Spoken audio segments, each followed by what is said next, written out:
So, this is Paul Westgate, also known as Wez. His name has repeatedly come up, as many of the other drummers, as one of the top guys to interview, purely because the amount of work he does elsewhere.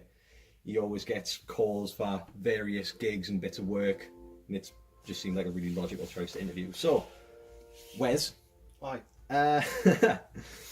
what do you think's they're a broad one, what do you think's the most important part of drumming as a whole? On a whole, is attitude. I think that you need to have the right attitude, be it the approach to your playing, your work ethic, your practice, your equipment, anything really. You've just got to sort of, I think if somebody isn't, in the right frame of mind or prepared to change and adapt and to learn, no matter how long they've been playing for, it's never going to work, Yeah, definitely. Awesome. So out of those things, what do you think is the most important part? What's the most important to you in your career? Is to be seen as a decent guy, because I think if you're a decent person with a good work ethic, the phone will ring, and it's not about who you're playing with or where you're playing. Any gig is a gig. It's a great experience, whether it's in front of 1, 10, 1,000, 20,000 people. If people don't want to ring you, there's a reason why. And if it's your personality and your attitude, you've got a massive problem. If it's the fact that you might not fit their style of music, that's absolutely fine. But if you're not approachable as a person and liked as a player and a person, then you're screwed. You're not really going to get many phone calls. Yeah, definitely. That's like a really, really good point to make. So on the flip side of that, one of the follow-up questions is, do you think you need good people skills to work in the industry? Absolutely, 100%. Yeah. I think it's massively important. It's something I've learned as well over the years, because I think when you're younger and you're playing in original bands, and it's very easy to be caught in a bubble or believe the smallest amount of hype about your band that might not necessarily be that good. And I've certainly been in a lot of bands that were really good bands, but had their place and had their time, or there's always someone that's better. And I think that now that I do completely different work and I just play for fun essentially, I'm probably a lot more approachable and probably get a lot more work now that I'm just like this old guy that's nearly 40 who just plays drums for people and has fun. Yeah, that's awesome. Yeah, so you mentioned kind of being approachable and you're getting more work out of it. So, do you think you need a good sense of business to go along with that? I do. I think it depends what you're doing. I'm quite lucky in the respect that if I'm gonna do a gig these days, I get a phone call off people who are quite easy to work with and who are nice, approachable people themselves. Probably got a friendship with them, the majority of them, if not all of them, now as well. So the business side of things doesn't matter as much for someone in my position, because I know I'm going to get looked after. Yeah. It's more about, I think it's for them, it's the reliability of knowing if the ringers, I'll be there, I'll be on time, I'll have the right equipment, and I'll be able to do the gig with confidence. For me, it's nice to know that I'm getting called off a decent set of musicians. They're always good level, really good level players. So there's a question why they've rang, to be honest. But you get that really good level band or musician who wants you to play for them. You know you're going to enjoy your night, and it's going to be worth it. Yeah, awesome. So what would you say that's kind of what would you say makes you employable? Is it kind of around that? Is that? Yeah, I think I've built up a lot of. I've been doing this a long time. I've built up a lot of relationships with people, and they know what they're going to get with us. I'm not one really for ever wanting to surprise somebody.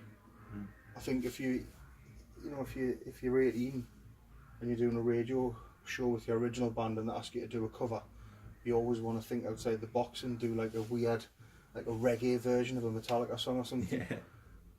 Like they don't want that at Stormont Main. Yeah. They just want a band to play the song literally like the As CD. per yeah. And then when it's as per the record, then they're going to get up and dance, they're going to enjoy it. So I always, like I said to you earlier, I get a phone call, I've got a glove box full of CDs of various people.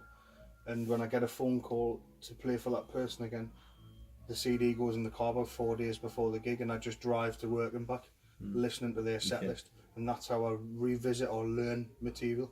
Either walk around the house with YouTube with my headphones in, or I sit in the car and I just listen. Probably a bad example for drummers because they should practice. Should practice all it. I've practiced a lot, and I really need to practice more, but I just don't physically have the time anymore. So I practice through. It's just repetition of listening to material over and over again, so I know I can sit down and do it. Yeah, it's funny that you build up a foundation when you play. Like that's kind of one of those things. And kind of to go in with that, there's a few kind of. Do you think there's a minimum requirement of playing that you need to have to kind of to be successful? Like not successful, to kind of to go out and work as a musician. Do you think there's a minimum requirement? I do. I think, and I think it's a couple of things as well, and I could be wrong with this, but I'm pretty stubborn, so I always go with what my gut instinct says, and I think that you need to be a certain level of player, of course, so that you can play the material and you can play it well.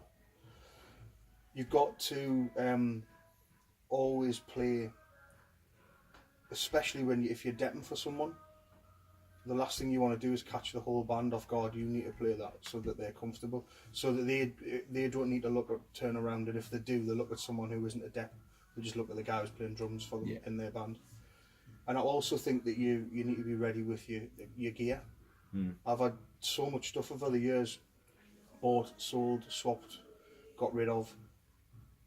I think if people are really precious about their equipment and how it sounds, then they're knacked. It's no good. Like in the last band I was playing with, it was all stately homes and these big, beautiful venues, and you go in with a brand new DW that's got single ply heads on it, no tape on it, no moon gel because you want it to ring. The band, the people whose wedding it is, everyone's going to have a really horrible night. But if you go in with like a kit with coated heads on, loads of tape on, dampen them down, close mic the whole kit, it takes 2 seconds to do your sound check.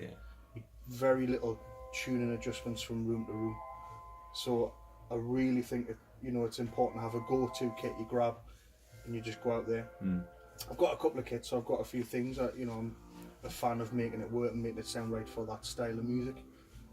But I think having the right approach, being able to play the material and with confidence, or at least having the confidence just to jump in and do it, even if you're not quite sure. Is just to sell it to them, to the rest of the band, because then the rest of the band are confident to sell it to them up front. And then, also just not being precious about equipment. That's really, really handy. Like someone else has said that as like, even if you kind of, your job is, especially when you're depping with someone, is kind of selling like how the performance. Like I always live by something: if you look like you know what you're doing, people will assume you know what you're doing. Absolutely, it's like I'm fascinated by really good actors, but I would hate to have to try and act. I did it years ago at college, and I was absolutely appalling at it. But I do think that when you sit behind the kit, you become a different persona. You've got, and it's not about, to me really, I never play the style of music that requires stick spinning, hair, which is great. chucking sticks up and catching them. That's not. I'm very lucky that I don't require that, because I don't have any hair and I can't catch my sticks. I just sit down and just lay it down. So I think it's massively important to just be able to do that. Yeah. So could you sum that up into like three definitive, like either words or statements? Do you think you could, like 3 things you think drummers need to do that, to like sustain work and be like the go-to guy, as you were saying? Consistency, flexibility, and work ethic. You've got to be prepared to put the work in to learn the material, because you can't turn up and, even if you're not quite sure on something, you've still got to sell it, and you've got to just go in. You've got to be balls deep really and just get in there, because if you're not, you're going to end up messing up, and then, you know, if you make a mistake with a lot of confidence, you can almost make the same mistake 4 bars later if it's in a guitar solo, and then people go, God, it was great when you did that, like, and you're like, I can't believe I got away with that. Aye, yeah, that position's happened a lot. But it happens all of the time. But if you sell it, and you know, and then even when you're sitting in a dressing room or the back of a car or a van or in a pub, if you're approachable and you have a bit of crap with people, and you know, you get stuck in and out, you just mingle, you know, then it makes the world of difference as well, because there's nothing worse than having someone in the band who doesn't speak to anyone. Yeah. Who it doesn't seem approachable. You know, people need to know a little bit about you as a person and as a player to find out where you come from, because I think it is very personality led. Yeah, as it an is. instrument. Totally. So there's a few other things there, but like you've kind of touched on it. So like kind of your opinion on like what do you believe you need to sustain regular work? That kind of ties into those 3 things. Like, so would you say that you mentioned like flexibility, reliability, and people skills? You just said. Yeah. Yeah. So do you think there's anything else outside of that that you would need to sustain work, or are they kind of like the key? I do think you need to sort of keep up with the work. So maybe I certainly, as sad as it sounds, I kind of do. If I'm going to play for someone and I've never played for them before, the first time I do it, yes, I'll learn the set list to the best of my ability, but I'll also do a bit of research about them. And it sounds a bit creepy, and I don't mean it to, but for argument's sake, I've just been given a few gigs with this guy, and he's done loads of stuff, and he's played with like some of my favourite drummers, which freaks us out a little bit, because they're like, they get paid for doing this for a living, and it's fun for me.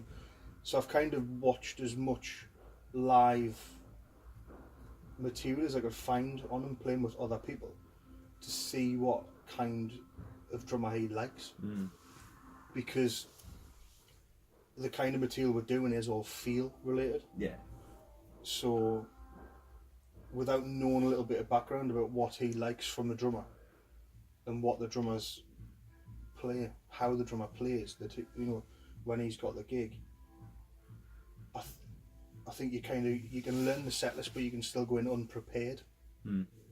So yeah, in a creepy way, I kind of freak people out by like watching them on YouTube, but just find out like what they do, or what the drummers that originally played that material or that had that gig prior to me getting it, how they approached it. Yeah, that's cool. That's a really good thing. So, I was like you say, you're kind of doing that, like kind of looking into them and doing your research on them. Like, do you have an opinion on what you think others look for in drummers? Like, do you think there's like a certain thing, like a common narrative between what people look for? Yes, feel. I just, to be fair, there's a lot of drummers who are considerably better than myself. I'm happy to say that, but I think that I'm very lucky that I get a lot of phone calls, and I know my limits. I know what I can do, what I need to work on. But as a sort of statement of confidence, if you know what you can do, you know your ability, and you know how to do it, people, you know, you can kind of build up a little bit of a word and a name for yourself, and then you will. A lot, to be fair, apart from one gig that I do, which is like with a local band called Big Red and the Grinners, which you know, which is like a hillbilly, like bluegrass thing where I've got to stand up. Everything is very similar, and it is all mainstream sort of pop, rock and roll, or like soul-y R&B stuff. So there's a bit of like there's a bit of a common thread between. Yeah, there's like a narrative between. And I think if you've got the confidence to put yourself out there and build up a bit of a name for yourself, you've got to stick to it. There's a lot of players that are far, far superior, but when I watch them, I get quite bored, you know. There's only a couple of like the drummers, like Jojo Mayer, or Benny Greb, that I would happily sit and watch for like 10 hours without going to the toilet or getting a drink. Apart from that, or Aaron Spears is the same. But apart from that, I'm not into that kind of drummer. most of my favourite drummers, most of the drummers, certainly younger drummers, would never have heard of. But it's because through doing my research for years of learning all these songs, I've just thought, I really like the way that the guy who plays for Tom Petty plays, or I really like the drummer for Sheryl Crow, or, you know, Alan White, who played for Oasis for years. I absolutely loved him. But then I watched Oasis with Zach Starkey. And it's awful to say it, but I actually preferred, like, he made the gig that I watched it. I think he made it feel amazing. Yeah. And they were in a stadium with 90,000 people. So it's going to be, but I went to a lot of Oasis gigs, and it was about jumping up and down, drinking loads, and, you know, being with the lads. Yeah. And he made that gig feel like that. Yeah. I was sitting in the house watching it on my phone, and I wanted to just smash the house up and drink 20 cans. So it is, I really think feel is the biggest thing. It's a funny thing, like, it's really like an unspoken thing. It's hard to teach. Because You can't teach it. And I watch the way that someone like Matt Cameron plays his hi-hats. Yeah. In a really cool way. He drops his shoulder Like and pushes into them. But he gets this, like, it's a really straight sound, but it feels really swung. Yeah. And he's had two of the biggest gigs for 30 years, and he's one of my favourite players. And I think it's a weird thing. I think it's something you've kind of got to have a bit of an internal body clock, but it is something you can learn, and it's by listening to how people play that song, how they approach it. And the beauty of the internet now is when you watch someone, you can see that, for argument's sake, how he digs into the hi-hats. Or if you try and play a Beatles song, you've got to do that. Yeah. If you don't do that, it doesn't sound like the Beatles. Yeah. Or Charlie Watts. For years when I was a kid, I was so naive thinking Charlie Watts was rubbish. Can't hit his snare and his hi-hats at the same time. That's all that about. And then I tried to play some Rolling Stones songs and realised that he was absolutely incredible at feel. Yeah. And by doing that, he'd created a feel for the Rolling Stones that no other band at the time had. It's so hard to replicate stuff like that. You can't really. You can do your best to make it sound alright in your local pub or social club or at a wedding. And when people are drunk, they'll dig it. But you can't really it's not the same. Nah, if you record it, you can't hide it. No, so you just got to do your best. So I do think that by watching people and kind of replicating that, the way they made it work, you can help sort of bring out the feel in the song. Yeah, that's cool. Real quick, one or two more. So do you think, like, given everything that you've said, kind of like between like your own personal work and building stuff up, do you think that, say, if like another drummer after had the similar kind of experience, do you think it would be just as easy to pick them up? So say out of like the pool that you're in, the experience you've had, just as easy to pick you up and put you in a gig at a higher kind of level. And one, like, obviously things are amplified and taking kind of like some variables out of it. Do you think that the basic core skills that you've got, do you think that would transfer quite good to someone higher up, or and vice versa? Yeah, definitely. Because, well, I think that it's a horrendous. I can't believe I'm going to say it. It's a cheesy statement, but I think the drum community is. It's very like everyone likes each other. Yeah. Everyone gets on, and like one of my gigs, I get all my gigs from one of my best pals, who Adam, will just. It used to be him, and now it's been taken out of his hands, and his diary's full. I get a phone call off one of the guys in the band to say, "Can you do this gig?" And they know that you can. If you know you can be relied on. Yeah. Then the phone will just ring. So the same thing. I know that. Like, if you couldn't play with one of your bands, you could say, well, can Wes do it? Can Adam do it? Can Phil do it? We've all got a list of names that we know.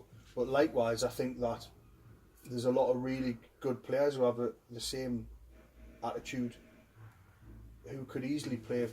You see people on the telly, and like, it's amazing how many drummers there are, and how many times you see like up and coming artists on the telly who have a drummer, and you haven't got a clue who that is, or who that lass is. But they're always there. And they keep popping up, and they're making a living, and they're playing festivals and TV shows, and there's so many of them, and I look at them and I think, I know someone who could do that gig, like, Yeah. you know, I know loads of great drummers, and just think that, like, because they are very similar in the work ethic, they would treat it extremely. They treat any gig extremely seriously. Mm. So, you know, playing tomorrow night, I think I'm probably playing in front of about 50 people if I'm lucky, in a social club.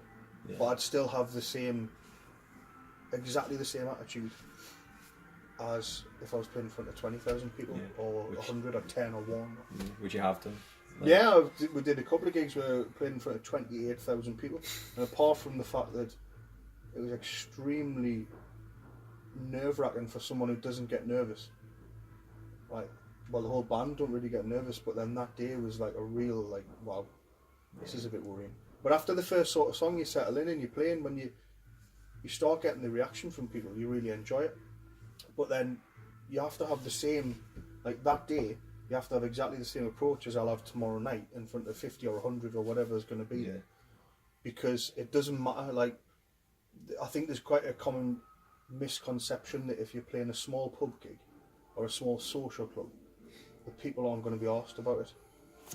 And they are, like, people see through you straight away. Yeah.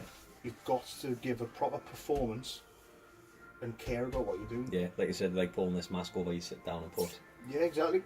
You know, it's like the anorak comes off, stage clothes go on, you walk out the pub toilet, you sit down in front of 50 people, and you sell it to every one of them. Yeah. You know? Yeah, totally. So yeah, and just final one, kind of going back to what you said before, like this is like a little network of drummers that we all do. We all do phone each other, and like quite a few of the interviews I've done have all been of the guys who've just popped up constantly. Like your name pops up, Bill Bell's name pops up, Lou's name pops up. Like we all phone each other. So with that, do you think that drummers as a whole, like use the term as a breed, drummers as a breed, do you think we all have similar personalities? I do, yeah. I think, you know, they always used to say that, oh, drummers are mad, or they're zany. And I just think that, I don't know, I do think that, like, there's millions of drummers out there, but I think the ones that are actually pretty good and get a lot of work do have very similar traits. They're a bit more, like, outspoken, a bit louder, they're happy, they're more confident to speak to people, so they're more confident to put themselves in positions where they'll walk into a room, they've learned the set list, they don't know anyone in the band, and within the first couple of songs they've started to build a relationship with people, the band have bought what they're doing, and they'll get a phone call again, you know. Yeah. And I think certainly, like, say, like Phil and you and Gav and other people like Adam Barnes and stuff like that, we could all sit in a room and talk for hours and hours and hours about this sort of stuff, because I do think it is a very similar thing, and everyone's personalities are different, so that's kind of what I think what brings the difference to their playing slightly. But I think, like, when you get to the level of just being quite busy, I do think that we all have the same work ethic. Yeah. You know, I take it very seriously, really, which always surprises people, but I do think it's really important to just turn up and, you know, do more than your best. Yeah. Yeah, awesome. That's everything. That's great. I really appreciate that. That's Sorry. I'm Wes, and this is my opinion on Reese's M-level project. Spot on. Sweet.